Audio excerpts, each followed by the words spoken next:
So yeah, we've got to be able to do internal talent mobility better.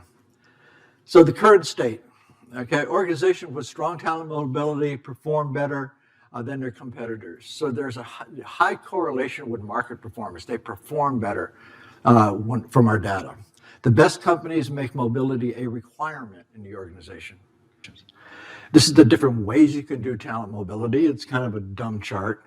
But the thing I wanted to show you, between business units, having no planned movement across business units has a negative correlation with market performance. It's one of the few things we saw within HR that actually have a negative correlation.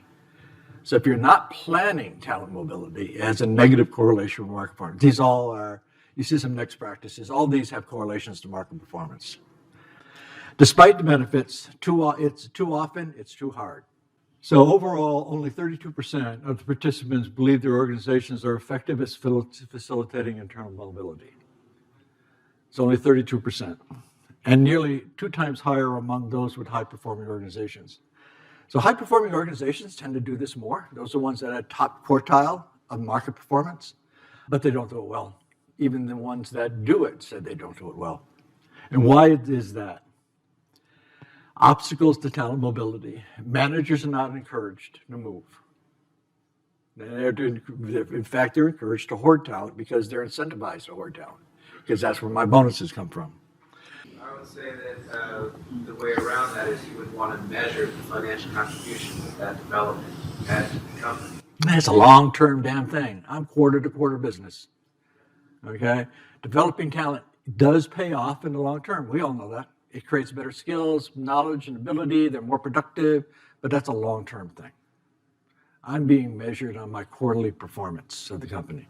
I agree with you 100%, but how do you get that mindset changed from long-term to short-term? But we got all these job descriptions. If you want job descriptions for talent mobility, we've got them. So improve metrics to measure your talent mobility. Internal movement rate of employees is a good one. It's a good one because sometimes you lose people with internal mobility. So when you look at measurement is something I've been involved in since the 1980s. So internal talent marketplace. So the internal talent mobility is crucial, but we're not doing it well because we don't measure and we don't reward it.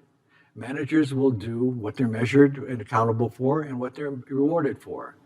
But we don't measure and reward it. Companies do not do it well, even though we know it has a huge impact on companies' growth. So a lot of companies now are using more technology than ever before and creating an internal gig market. So changing managers' mindset from scarcity of skills to sources of skills. And this is the talent ecosystem model we use. We're always building on it. We got case studies for everyone. And it's looking at where are the skills going to be. When we asked, the internal talent marketplace can't be built fast enough. When we asked people at all the talent ecosystem, where all the different skills can come from, the one that just jumped out off the pages as having the most opportunity for the future is this internal talent marketplace. Because we don't know the skills we already have. We don't know the skills we need in the future. Why don't we start crowdsourcing this stuff?